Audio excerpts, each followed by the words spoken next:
Good evening, everyone. Thanks for coming. Welcome to Startup Grind, Hong Kong. We are a global community designed to educate, inspire, and connect entrepreneurs.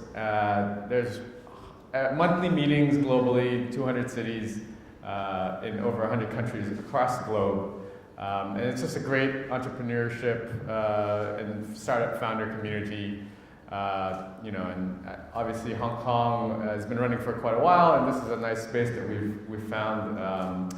So thank you for joining us tonight. I am actually just a guest host. My name is Jay Kim. I am the host of The Jay Kim Show, which is a podcast on entrepreneurship as well. So Keith has kindly and graciously asked me to volunteer and help out tonight, so thank you for joining me. And I want to thank our sponsors, which are the venue, Campfire, our video guy, Chris from Video Cha Cha, and who else am I missing? Oh, yes, Wonder Snap, right? Yeah, which is was explained to me as like an on-demand photo service, which when you travel, if you need a photographer, you can hire them out. So that was pretty cool. So our guest tonight is one of Hong Kong's rising star female founders, and May is Female Founder Month at Startup Grind. So please welcome Abby Zhang, who is the founder of YEECHOO. Did I pronounce that right? Thank you, Jane. Thank you everyone for coming. Very honored to be here, and hopefully I can share with you all about something that I've been through, and hopefully it will be helpful to you. Okay, so we're just going to do 20-30 minutes of your background, and then we'll open it up for some Q&A. So first of all, why don't you tell us a little bit about your background, where you're from originally, right. Where you grew up, and sort of what led you down this path to present day. So I grew up in China, and then I moved to Singapore when I was 15 for high school, and then I went to Georgetown in Washington D.C. I did politics, obviously in Washington D.C. So I did politics, economics for 4 years. After that, just following everyone that's considered like good students in school, going to finance, going to banking. So I spent 1 year on Wall Street with Citibank in New York before I moved back to Hong Kong in 2011. So I was in banking for 2 more years before I left to start YEECHOO. So I met my co-founder. Actually, she was my associate. So we were colleagues in banking. We were in the same team, doing deals together, doing pitches together. Wow. So we also became friends. So we left banking around the same time, basically trying to explore something else. We wanted to do something outside finance. We did not know what we were going to do. So YEECHOO was an idea that came up during a time of soul searching, during a time of looking about what is something we want to do. And the idea came very simple. We realized that this rising of social media, that everyone is everyone is branding basically on social media. And then we realized that after moving from overseas, when you go to different occasions, when you go to friends' weddings, friends' gatherings, because the social circle here is quite small, you always tend to hang out with similar people. You don't want to be seen in the same outfit all the time. So we ended up buying a lot of dresses, a lot of outfits we only wear a few times. So we thought about back then, well, there's so many things you can share across industries. You use Spotify to share music, you use Airbnb to share housing, you use Uber to share transportation, but there's nothing in the fashion industry that really opens up people's idle resources, that really opens up your closet. So we want to do something about it. So it started very, very simple like that. And then, we bought the first batch of clothes and started from there. Wow, that's interesting. So let's take a step back. So you were in banking. Which industry group were you in? Were you in something retail or something that relates to what you're doing now, or? Right. I did not. I split my time. The first part I did a lot of metals and mining. So I went into mines in Yukon in Canada. I went into mines in Guizhou in China. And the second part, where both my co-founder and I met, we did a lot of pitch for the consumer industry. Okay. So I guess that's a little bit related to what we're doing now, but nothing, very fashion or telecom focused. Right. Okay. And so tell us a little bit about that point when you decided that it was time to leave banking.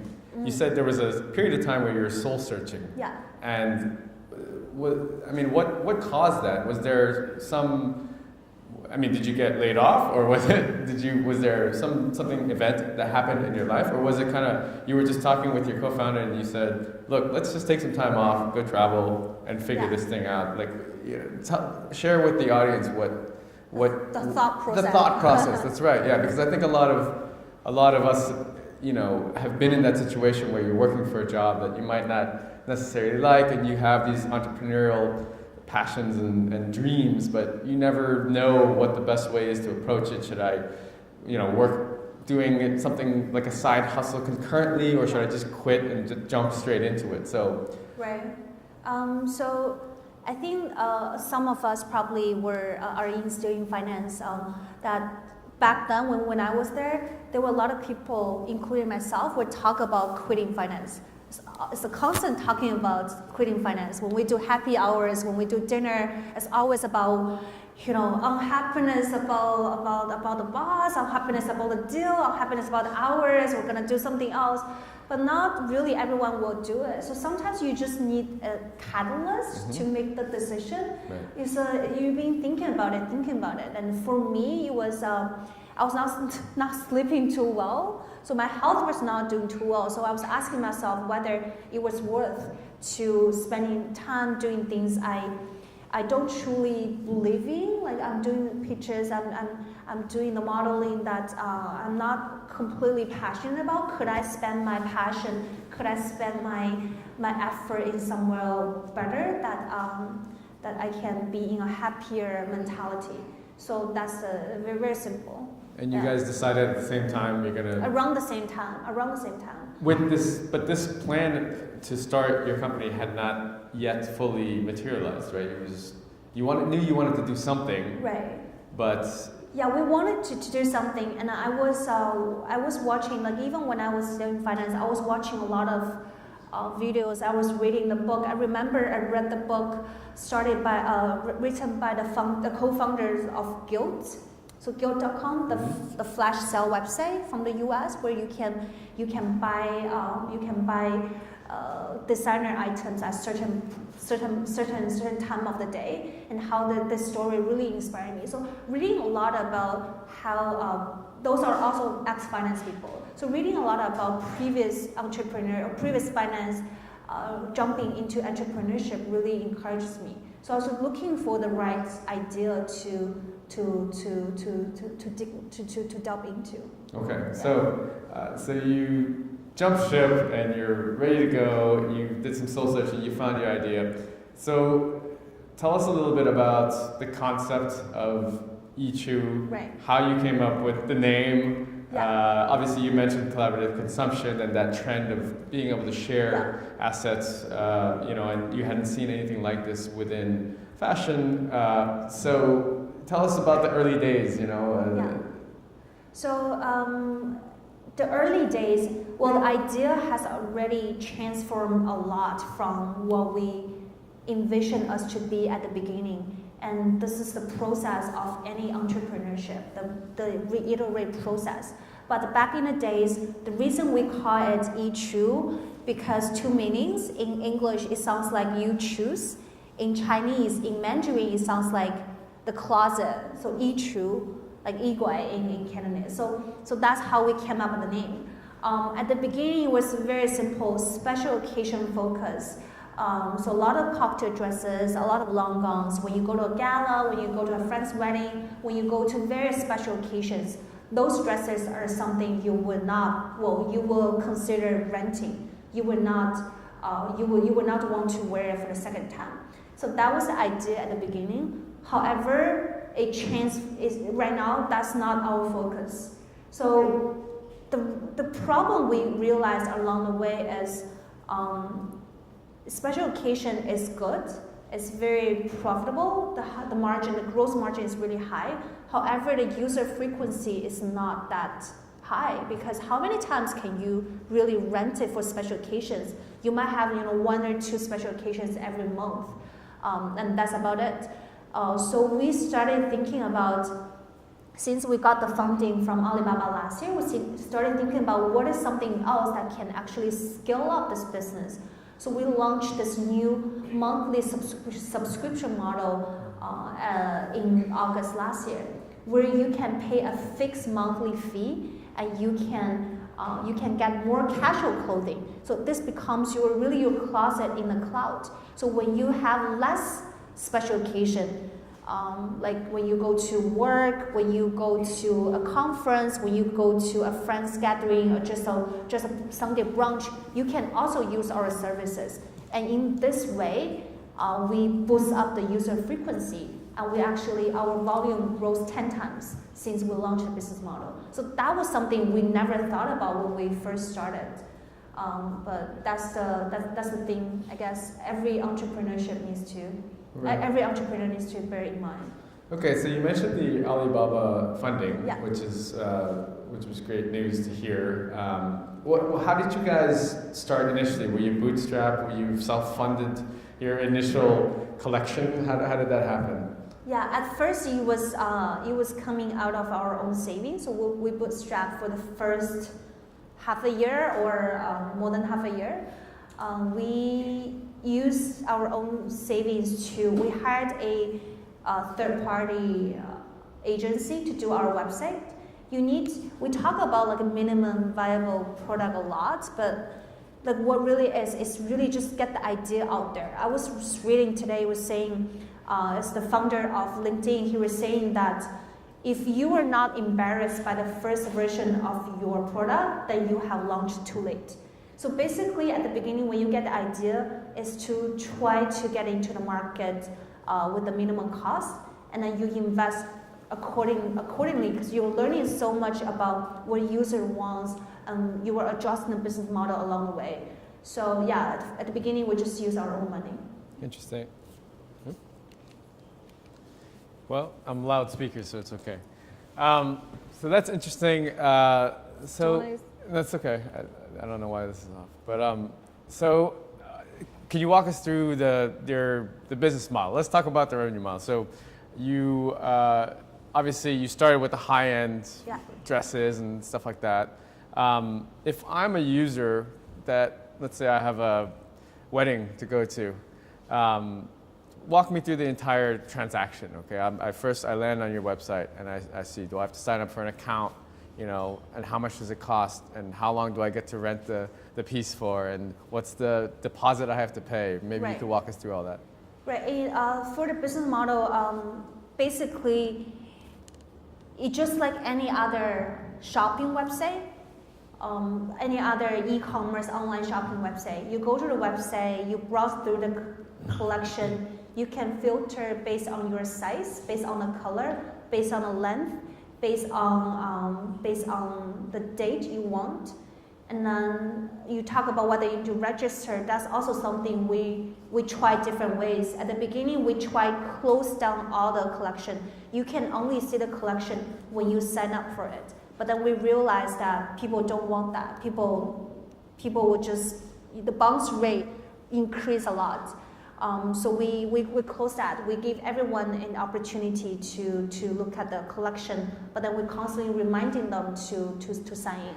So once you see the collection, you just choose the item you want. You can either do 4-day or 8-day rental date. You choose your size, and you click. You basically put in your shopping cart, and you can pay. And for deposit, how we does is we give them, we charge it's like hotel authorization. So we charge up to retail price of an online authorization, just in case anything happens. And then, if you don't return it, we had the right to charge an authorization. However, we are making it a flexible term for deposit. So if you are a more loyal customer, so if from your rental history, if I see that you have rented 5 times successfully and you have always returned on time with good conditions, we lower your deposit amount. And then as you become like platinum member, however you want to call it, we actually waive your deposit fee. And then for the monthly model, that if you commit, like you buy 1 month or 3 months, 6 month membership, for every individual rental, we don't charge your deposit at all. So it's a flexible model that we developed accordingly, we developed over the time. At the beginning, which is all fixed. And then another thing people ask is, how about insurance? Like, what if you damage the dress, damage the item? So what we do is, we actually provide customer a 200 free insurance. So basically, if I'm wearing an YEECHOO dress and say like I got the buttons here, it fell off, and the fee to fix this is within 200, then we don't charge the customers. So we give them a leeway for like normal wear and tear. If it's very serious damage that the cost to fix it goes beyond $200, then we charge. We will communicate with the customer and then charge accordingly. So basically, that's the process. And one thing worth mentioning is, because this is a new concept, another really big drive for our business is when we open our offline showroom. So we did not have the offline showroom for the first year or so. People have to do purely online. And then we realized in Hong Kong, people still like some offline space. So this kind of offline-online combination is still very attractive for the city. It's so convenient, everything you can see offline. So we decided to open a showroom and do appointment only. So if you really want to see what this new concept is about, you can make an appointment and come to see it. And that really drives up our volume, both online and offline volume. That's a great idea. So what's the worst damaged product that you've had returned to you, or if there is any? The worst is, I remember a lady that came over and she's very honest. She was saying, I just completely lost your earrings on the taxi, and I realized it immediately after I got off the taxi. So the worst is she completely lost it. But that happens very, very rarely, only once, twice, yeah. Right. And so how do you then keep up with sort of the trends, because I'm not a fashion person, so I don't follow this sort of stuff, but my wife certainly is, and she changes her wardrobe I'm definitely going to refer her to your site, but what do you do with the clothes if they're just out of fashion and you notice that people are not using them anymore, renting them? Right.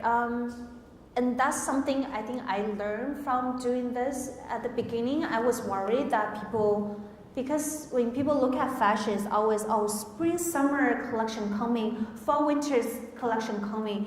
You think that everyone will be chasing the trend, but actually, people love classics, and only very small portion of people, like fashionista, like very forward people, will religiously follow the trend. Most of the other people, as long as you have some trendy things in collection, that's very good to them. They are attracted by big names, they're attracted by trendy things. But once they come to your platform, once they come to your showroom, what really make them trigger that conversion, trigger that sales, is to really find the things that work for their style, the things that work for their occasions. So the styling part, the customization, recommendation part is far more important than having the latest latest items for every style. Got it. What is your 1 or 2 most popular items that consistently gets rented out? So we one dress, I can show you guys the photo afterwards. It has been, the single item has been rented over 50 times. And it's still very good. It's still very good condition. And it's by a US designer called Nakam. So it's not the most famous names. We actually learn about, got connected about this designer because of Rent the Runway in the US, which is a similar company that's valued as $600 million US, our role model for a lot of rental companies. So we learn about this brand from that, and then we tried a few styles from the designers. So this particular style is very popular because it fits what Hong Kong girls are looking for. Like, it's cute, it's a little fluffy, and it's little. It makes you look very thin. It makes you look a little pale. Hong Kong audience likes that, and it just keeps getting rented out.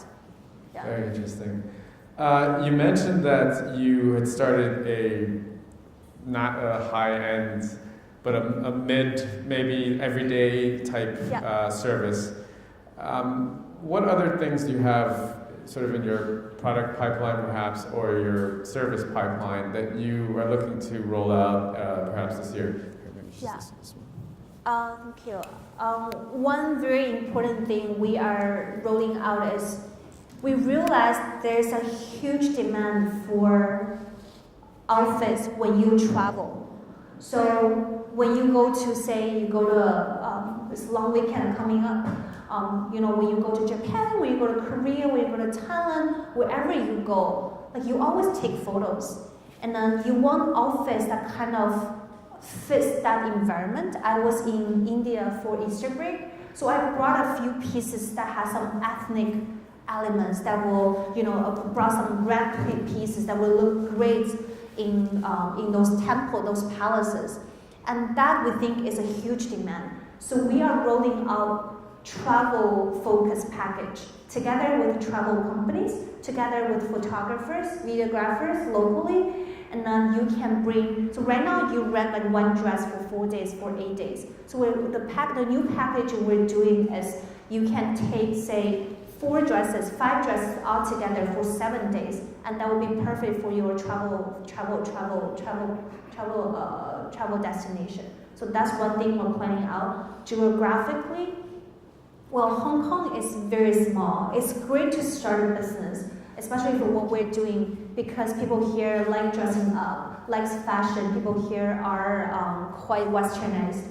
However, this market is way too small for if you want to go big. If you want a big VC backup, you need to go out of Hong Kong. So our next step is we are looking at Singapore and Indonesia, where the population is big, where the dress-up culture is also there. So that's another thing we're doing. Okay.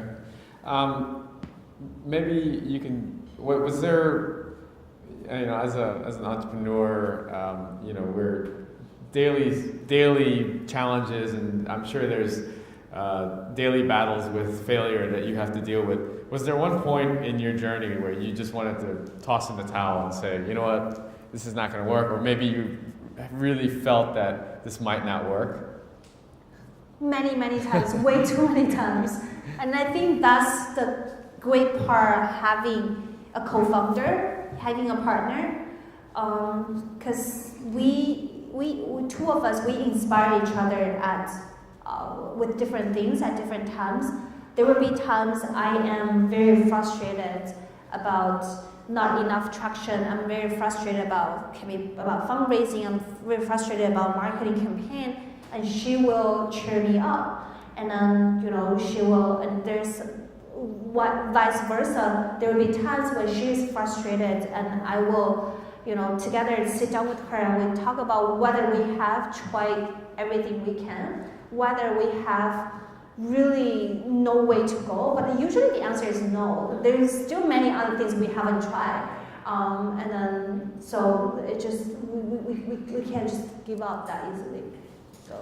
Any funny or interesting anecdotes or stories that you might think of that you could share with the audience about your journey?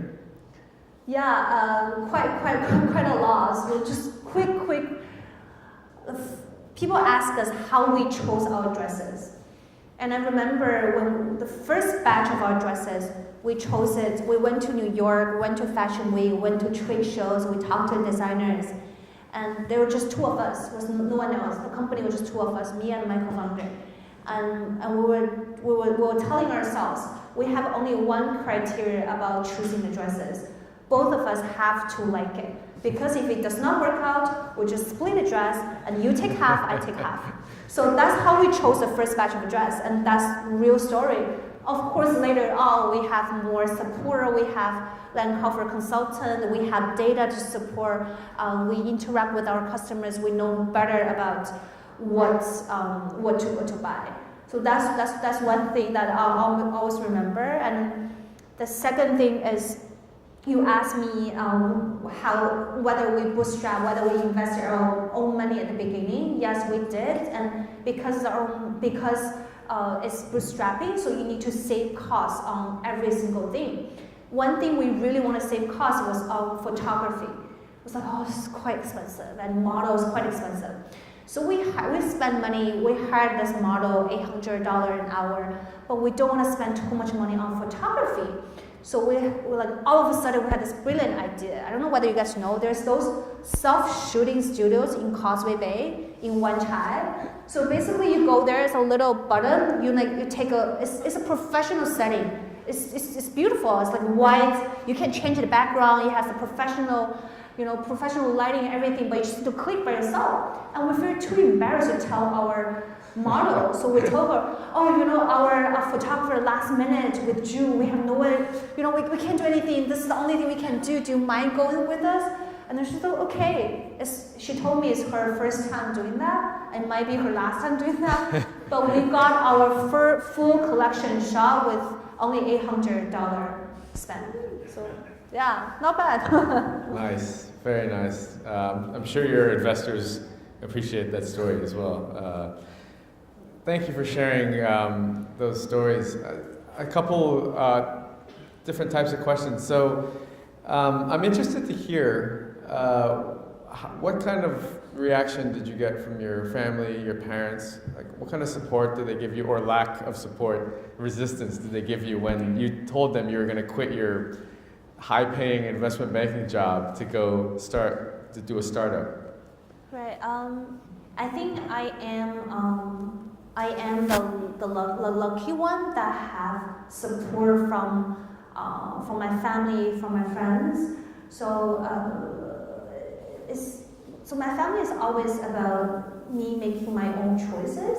So either go to went to school in the U.S., coming back, doing finance, or living. So they are always being really, really supportive, and that really gives me a very sense of security that I know that my family are there for me.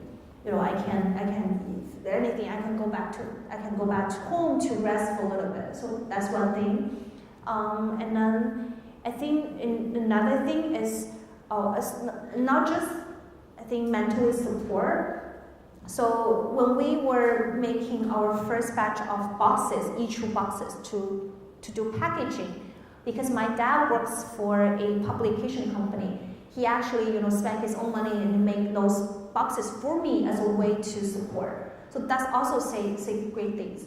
And same for friends, that you have friends who help you spread the news, who help you post on social media and all that. Once you start a business, you realize all those things really, really help. And that's exactly how we gain our first group of customer seat users. And I remember very clearly, one of the first customers was a friend that she rented a dress. The weather was quite cold. She rented a dress and just wore inside. She didn't even take many photos, and she just rented for the support to support me and giving me customer feedback. So yeah, all that is quite important.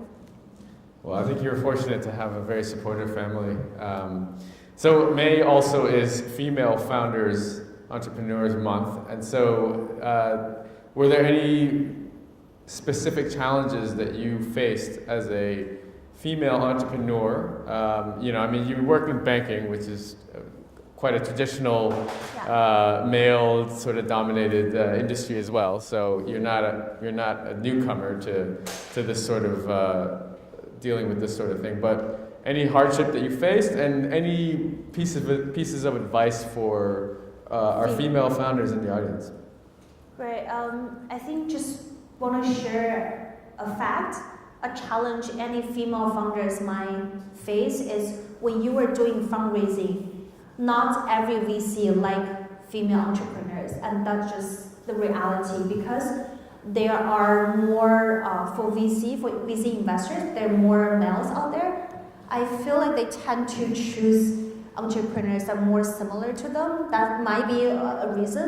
And a second reason, they might worry about, oh, for guys it's okay, but for female, what if you just decide to quit to have a kid? So that's probably one of the reasons they were also concerned about. So advice for that is you just need to keep looking. You're going to be able to find investors that don't look at whether you're male or female. You are going to find investors that trust about females doing specific industries. For example, that I'm doing a clothing company. Maybe it's more suitable for a girl because we know, because our target audience is a girl, maybe we know better. So you might find investors that appreciate that.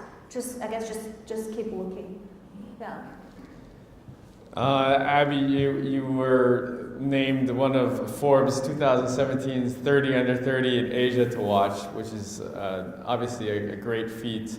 On that same token and vein of a question, just for any startup founder that's maybe, or aspiring startup founder that might still be working in their corporate job, looking to branch off and start something new, any sort of last piece of advice that you could give them? Too many, not advice, but too many lessons to share, too many mistakes we have made. But sometimes we are bound to make that mistakes because every entrepreneur does that. If it's even first time, second time, you're just bound to make that mistakes. So I think one thing I keep reminding myself, and I really have a deep understanding about this before I was hear people talking about having a big vision, being a leader, having the leadership in mind, having the vision in mind. But what does it exactly mean? Now I think I understand a little bit better than before. Having a vision really means that when you started it, you can envision what this company is going to be, or you know what you want this company to be in 5 years, in 10 years. You know what you want this company to be like one day when it's global. Because only with that in mind, you can plan a lot of long-term things. If you don't think about that, you might only be satisfied with the Hong Kong market.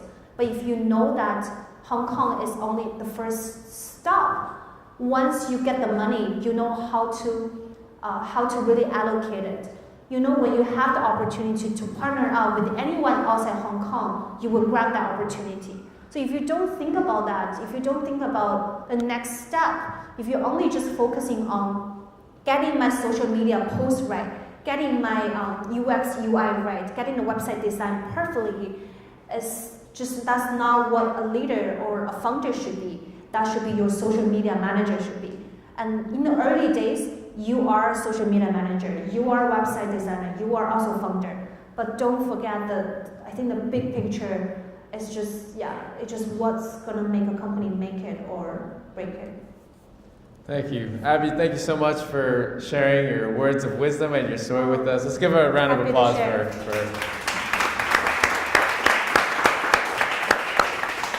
I think we're gonna open it up for some questions from the audience now.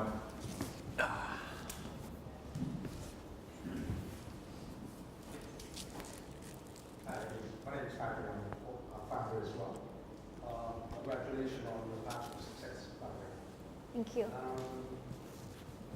What interests me is how did you get that Alibaba funding? If there's one key reason, what would it be? So why Alibaba investing us? So we are one of the 3 startups invested by them. is the first batch. So we got Shopline and we got GoGo Van and us. It was it's just like any evaluation process, just like any other VC companies. They do the due diligence, they look at the team, they look at the upside. So the reason they invested will just be like what any other VC invests in us. So I think they invest in us because our team was quite was a team that's able to execute really fast. They saw the execution skills. They saw how we adjusted the business model. From at first we tried special occasion. We tried wedding gown rental for a little bit. We tried doing consignment with ladies. So basically, if you have dresses, you can consign on our platform and we rent it out for you. So we try all that and we are able to reiterate the process, and when we find out it's not working, we're able to drop it and try something else really fast. So I think that's something they really, really appreciate. They see that. And then the second thing is probably the whole industry, that the potential of YEECHOO that can be a new version of e-commerce. Because what we're doing right now is after you rent, you can buy it. So if you rent it, it's like a trial process. If you wear it, if you like it, you keep it. If you don't like it, you return it. So they see that potential of becoming a new channel for e-commerce, which has a lot of synergy with their existing platforms. And then they're able to help us to promote it on Tmall, on Taobao when we launch China. So those things also helps. Can I follow up? Yeah. On that question? Did you have a technical co-founder at the time? We have a CTO who has options to vet across the years. But I think the company we can grow faster if we have a CTO. That's actually another thing I would like to share is be generous with your equity. The equity really does not mean anything if the company does not go big. So a lot of times that if you were kind of cautious about giving equity to someone who will be so crucial to the company, a CTO, it's not worth it. Just give to the right people, of course, the right people, and then grow the company together.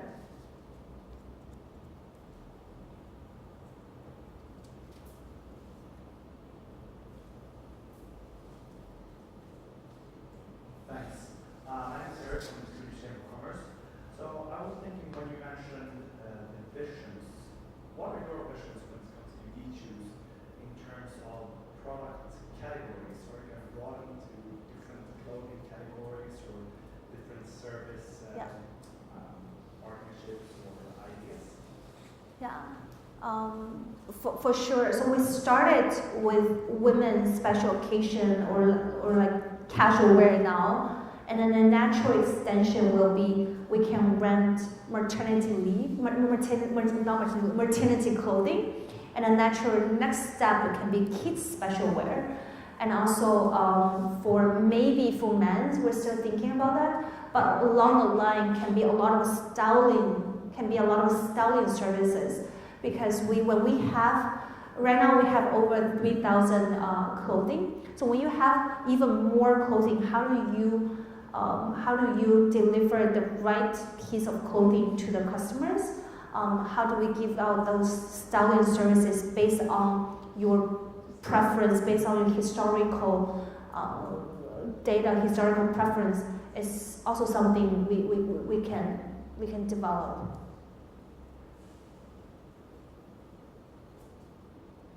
Hello, I'm Eric. Hi. Another Eric. I have a question about data. So you must be collecting some very interesting data around the patterns and what people meant with you. Yeah. For one particular piece that's been mentioned so recently. I gather there's a lot of interest in the retailers on learning from what you're doing and what are the popular pieces. Yeah. How are you managing that piece and then monetizing it? Yeah, very, very good question. A lot of people, I got asked a lot, why would designers work with you? Are you cannibalizing their sales? Because you're renting, they're selling. So the data part is actually a big part of why they're able to, or why they're willing to work with us. So a lot of designers we're working with are from the US, from Europe, and they probably don't have very strong presence, retail offline presence in China, in Asia. So when they want to expand to a new market, selling those items to us is the lowest cost. What we can give them is we can tell them, certain styles work for Asian women, certain styles do not work for, certain colors work for, certain colors do not work for. We can tell them, for Asians like more, say A-line dresses, they don't like, they don't like very, you cannot show your waist. But things like that, it's very, very useful for customers. So right now, we're not really monetizing on those data, but we're using that as a major way to build up our supply channel.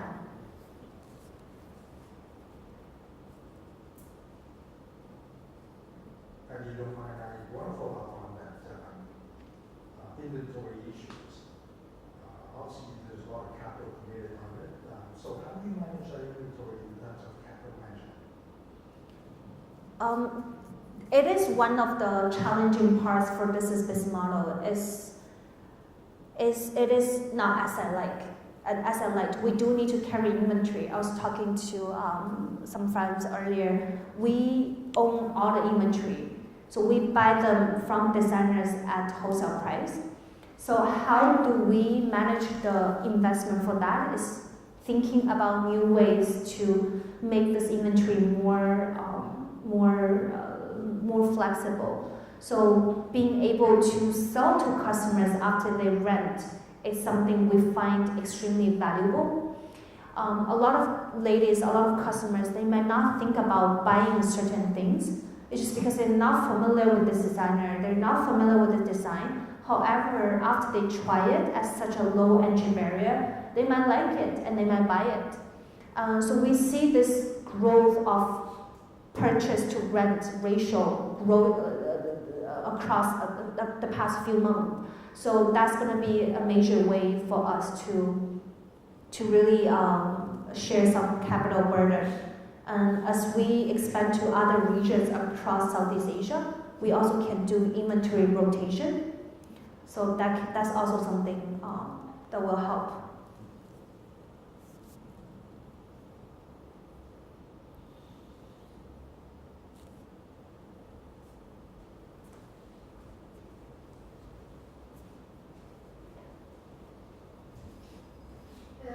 Hello, I'm Jenny. I have two questions. Regarding VC funding you talked about, I'm just wondering, did you get VC funding through a personal connection to Alibaba, or did you join some sort of incubator program? And the second question is that because you started this company with your friend, so I suppose you split share 50%. How did you manage starting a company with a friend, and what was the biggest conflict you had with your co-founder? Wow.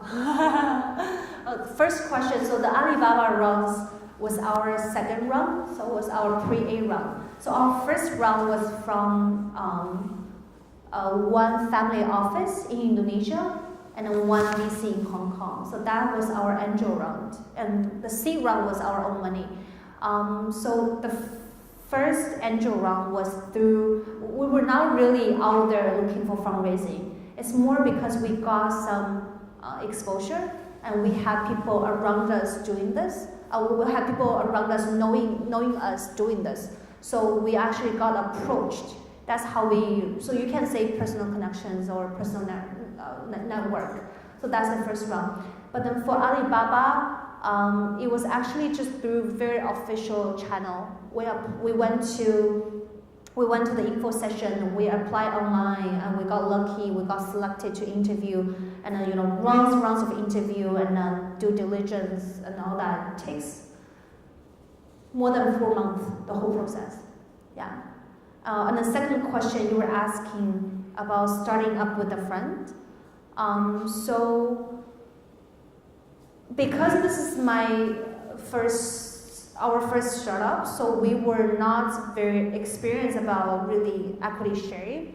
One big concern or one big question, it was equal shares between two co-founders. So one hurdle when we faced while doing fundraising was no VC likes equal shares. They want to know when something goes wrong, who will be able to make the final call. So for us, we have our own arrangement that, for certain areas, if you need a final decision, then one person will make the call. For other areas, the other person make the call. So it's not the ideal situation for a lot of VCs, but you do have VCs who are okay with it. So if you want to avoid future troubles, when you started, maybe it's better to make it super clear who has larger shares. But every company is different. So yeah.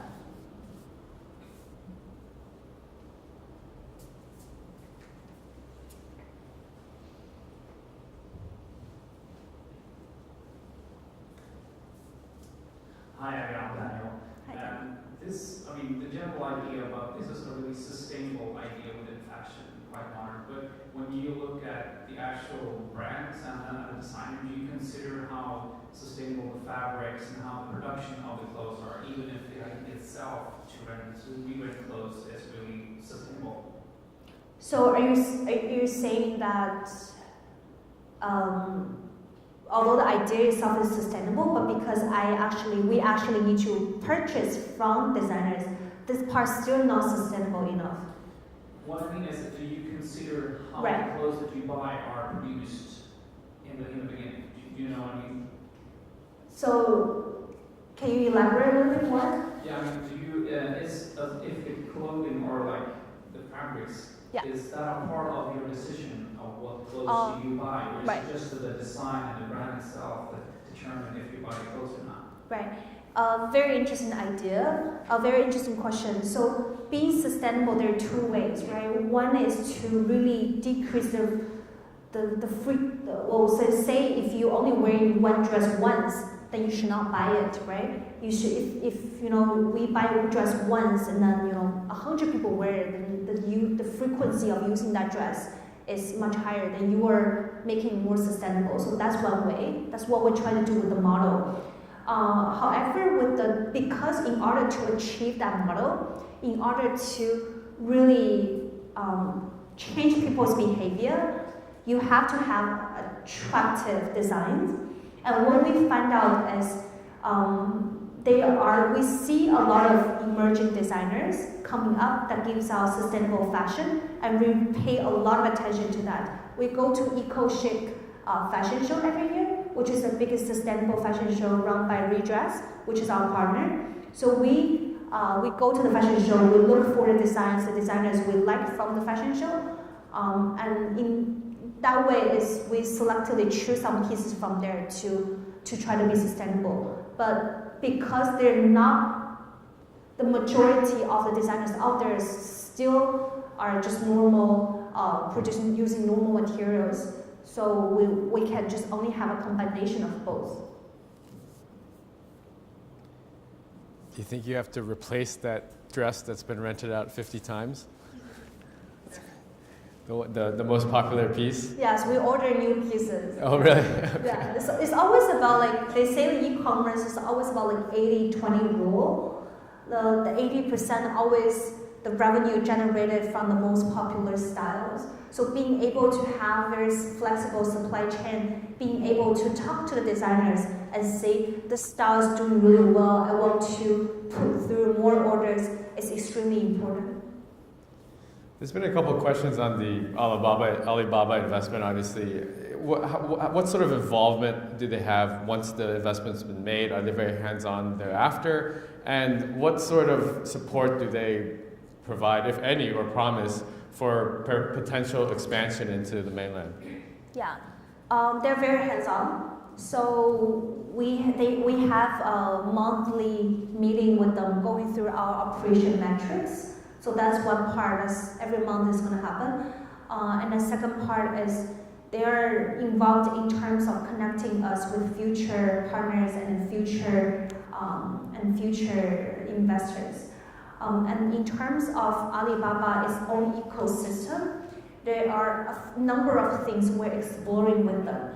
So on Alipay, there's a credential, a trust system called Sesame Score, if you guys know about it, 芝麻信用. So basically what we're talking to them is to include that into our rental system. So if you have higher Sesame Score, then you don't need to, you pay lower, or you don't need to pay deposit. So that's also a way, because pretty much everyone using Alipay will have that score. So that's one thing. Another thing for the Alibaba ecosystem is because there are other players doing similar things in China. So going into mainland China, you don't want to just go from total scratch, completely new beginner. So what we're talking to them is to get onto the Tmall platform, and then that will, in that way, it can really get us a first batch of foot traffic. So that's what we're discussing about opening a YEECHOO store on the Tmall platform. Right. So I mean, it basically sounds like that the Alibaba investment is like that's like the holy grail. Like you want to get that check. So and they provide a lot of support thereafter. They do. Okay. Any other questions from the audience?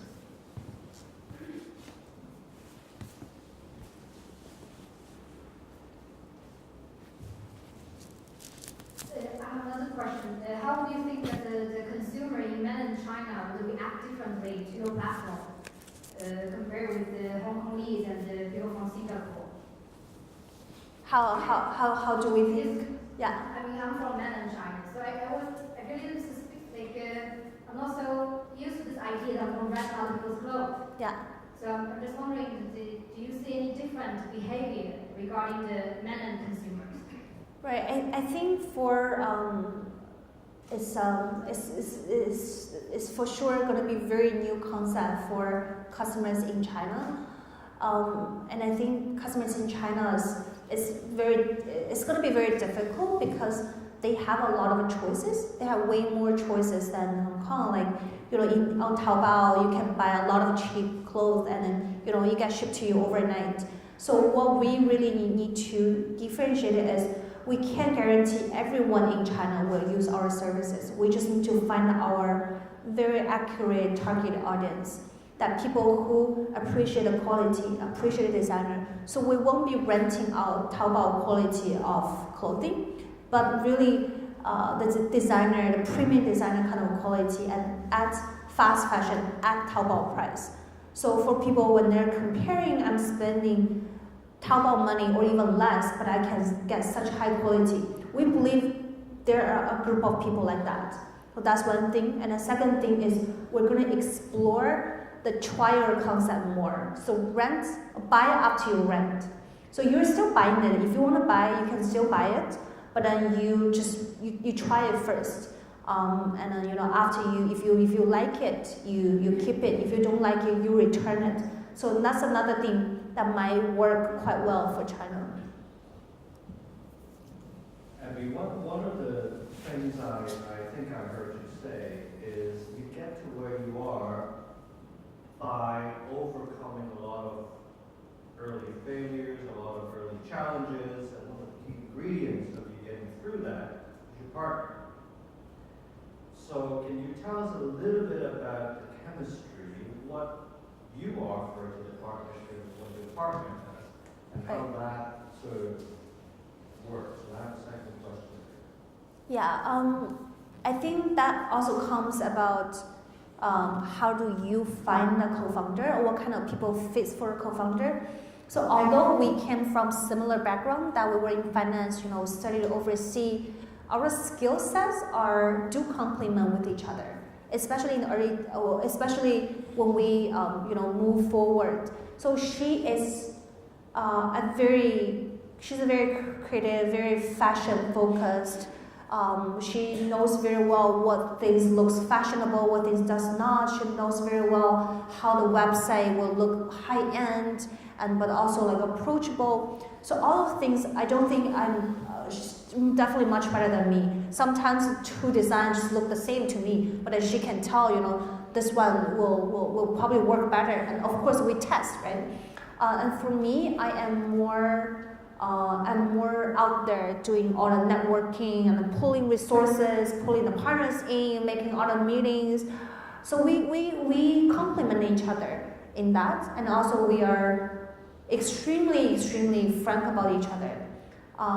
We had our fights, when we because it's being co-founder is also like being in a relationship that you need to be emotionally careful. Sometimes, when I'm really need to rush something, I might not say to her in the best way I could communicate, and vice versa. We get emotional, and the ways we deal with it is not to put the business on hold, but really about what do you mean that you just said that, and we talk about it, talk it through.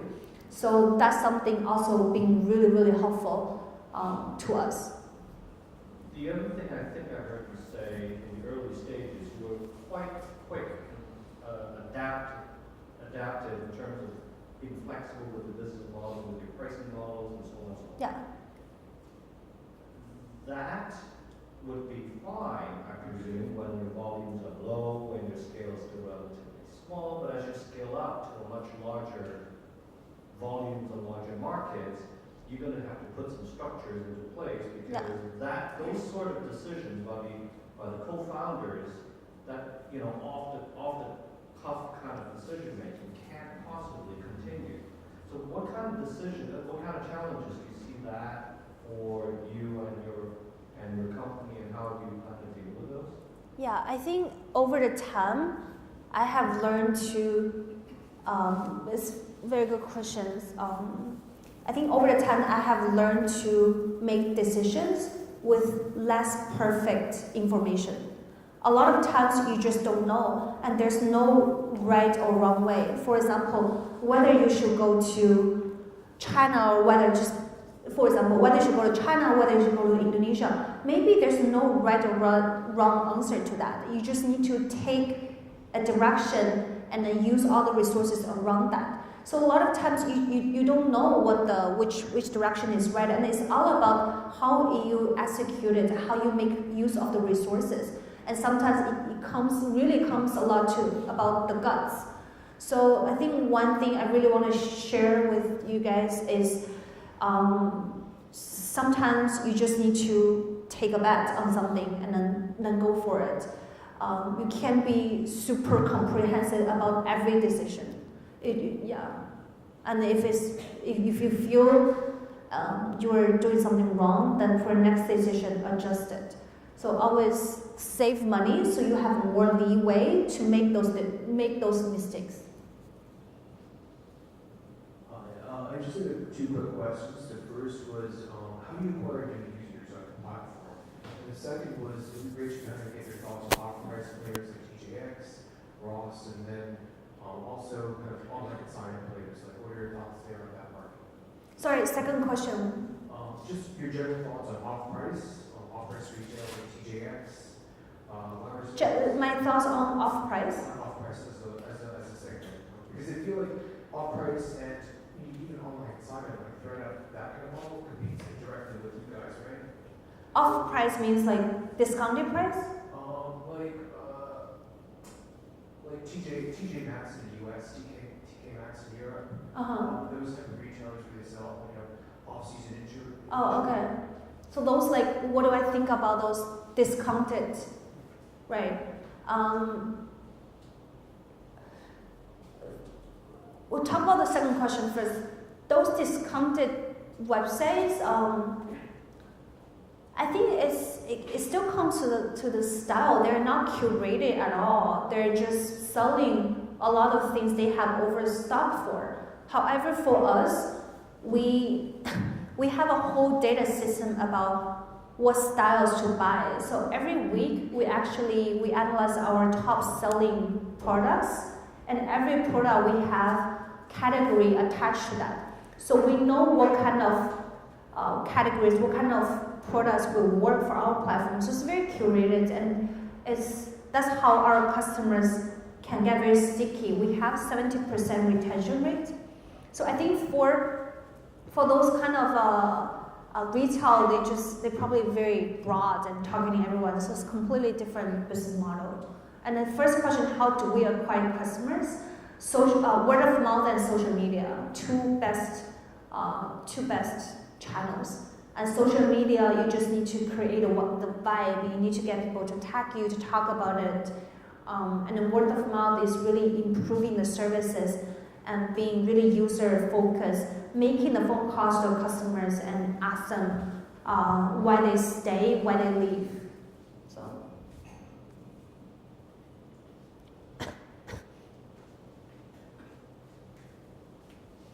All right, so I have to ask, is your dress in the collection? Yes. My wife would love it.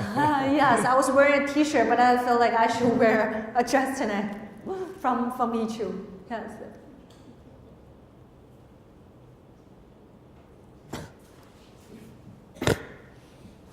I just got a question. Do you think this idea of selling focus can be navigated into some of the products? For example, you talk about expansion into Indonesia as well, and Singapore, but what about product-wise? Do you think the same model can apply to different products for the expansion in the future? You mean different product lines, different? Not necessarily focus, maybe something else, for example, shoes or anything else, A camera, golf bag. Yeah, anything handbags, for example. Yeah. Would that be possible as well? Totally. I think handbags already have some clutches, and we are having some daily handbags for ladies can use for work.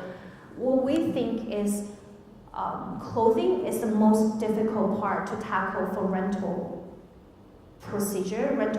business model, because you need to care about the fitting, you need to talk about the tailoring, the dry cleaning, everything. It's a very different business model. If we can get that operation up and running very smoothly, very seamlessly, then we can also rent other things, just add a new product line.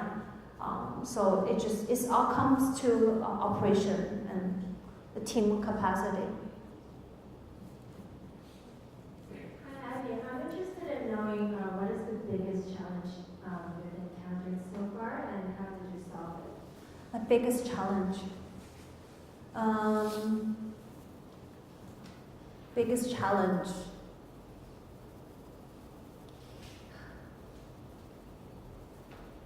I think for us, really the biggest challenge about doing startup in Hong Kong is to find the right talent at affordable price. It's very difficult. We don't have a IT partner, so we have right now our team has 5 IT guys, and all of them are we cannot afford them the same pay a bank can give them. But being able to persuade them or to have them on board, you just need to sell the dream to them. You just need to keep looking, finding people who believe in what you are doing. And same for digital marketing people, same for BD people. The team really is whether your team, the people is really would decide that whether your team is efficient or not. So I think being a leader really cares about your team members, their career goal, their personal goal is super important. So yeah.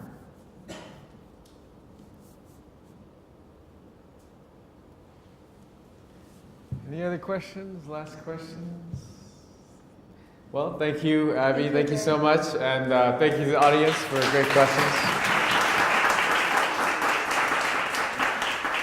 Thank Thank you, everyone. Hopefully it's helpful. Thank you.